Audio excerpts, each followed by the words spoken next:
y vamos llegando poco a poco hacia la ciudad española de contemporánea y arranca principalmente en la segunda mitad del siglo XIX, porque hasta esa primera mitad del siglo XIX las ciudades son ciudades que casi que están dando servicios son ciudades agrícolas, entendedme, no porque sus habitantes se dediquen a la agricultura, sino porque lo que hacen es dar servicios artesanales y comerciales a amplias zonas agrícolas. Las ciudades empiezan a crecer, pero uno de los primeros problemas que tenían era la falta de espacio, porque muchas de ellas seguían todavía encerradas bajo cercas o murallas cuya función defensiva no era ya tan importante, pero que la seguía constriñendo en el espacio. Hacía falta suelo, y parte de ese suelo se intenta conseguir a partir de las desamortizaciones, la de Mendizábal o posteriormente la de Madoz, con la utilización de los suelos conventuales que había en el interior de las ciudades. No siempre fue posible y no todas las ciudades tenían el mismo dinamismo, y en algunas de ellas no fue necesario ocuparlo y en otras se mostró claramente insuficiente incluso, ¿no? Empiezan a aparecer las primeras fábricas e industrias que se instalan pues hoy, posiblemente en la periferia en esos momentos. Hoy serían zonas muy internas de las ciudades,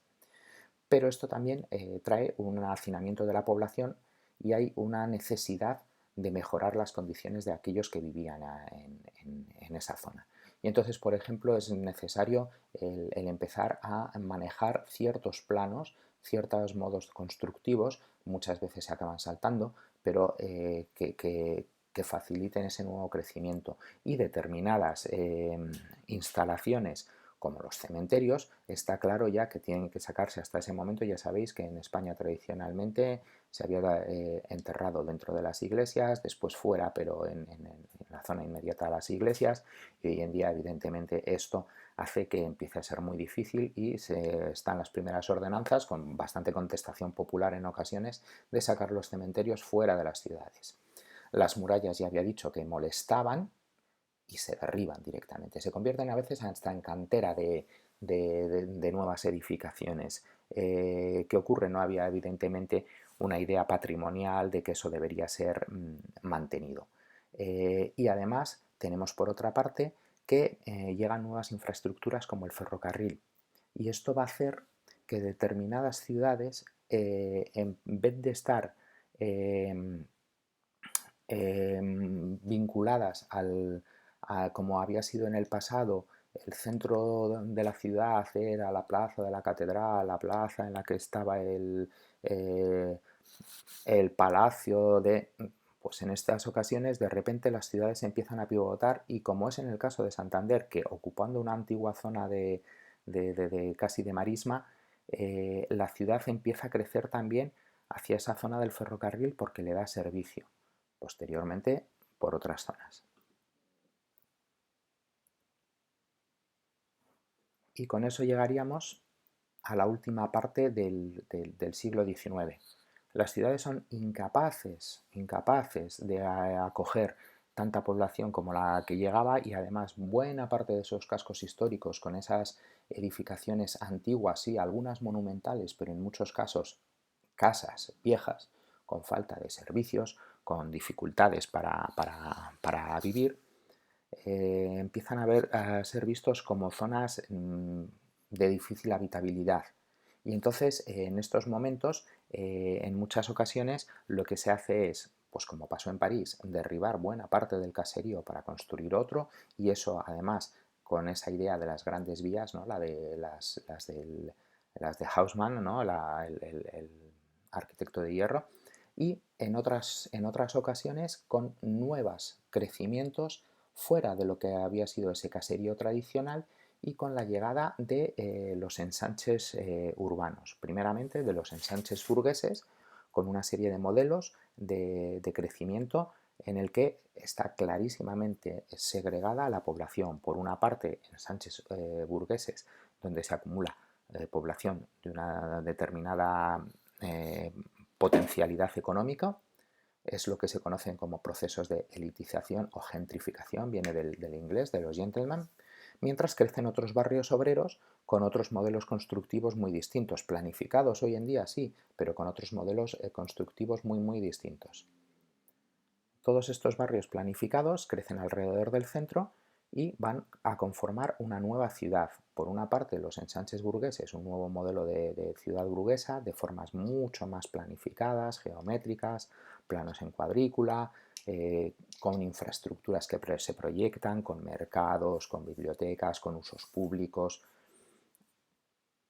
y que los podemos ver en planos, como este es el caso de Barcelona, planos en damero, el plano de Ildefonso Cerdá, con diagonales que facilitan las comunicaciones. Hoy en día ya las ciudades empiezan a estar hechas para unas comunicaciones más ágiles, y las plazas dejan de ser las plazas cuadradas como la Plaza Nueva de Bilbao para convertirse en plazas circulares como la del Sagrado Corazón, que lo que hacen es articular los movimientos de lo que empiezan a ser ya los primeros vehículos rápidos. Pero en las periferias se van acumulando, en lo que eran las periferias entonces, los suburbios, que a diferencia de la palabra en el castellano tiene un carácter ciertamente peyorativo en algunos casos, a diferencia del inglés, que el término hace referencia a los barrios más elitistas, aquí no.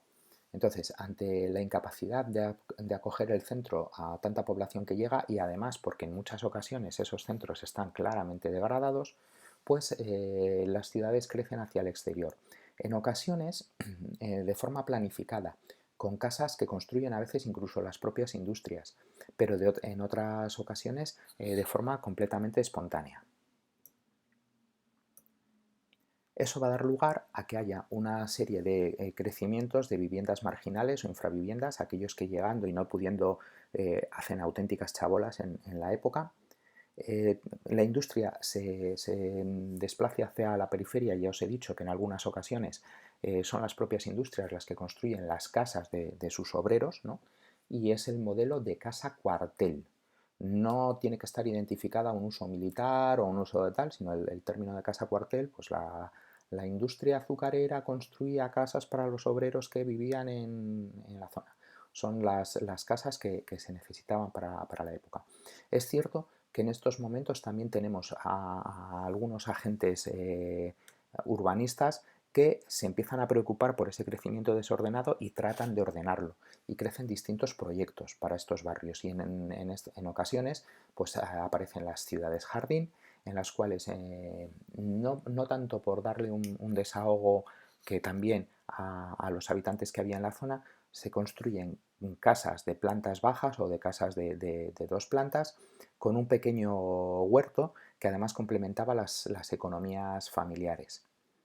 También surgen los barrios del aguinaldo, las casas baratas que se hacen a veces con donaciones particulares, y en esos extrarradios, o lo que entonces eran esos extrarradios. Y luego tenemos unos modelos como el de la ciudad lineal de Arturo Soria, en la que en este caso la propia línea del tranvía, alejado del centro de la ciudad pero a la vez cercano en tiempo gracias a ese tranvía, permitía llevar hacia zonas donde había suelo disponible, por lo tanto más barato, nuevas construcciones que se disponían a lo largo de ese tranvía, porque la proximidad al tranvía era la que nos hacía estar cerca del centro por la rapidez del desplazamiento del mismo.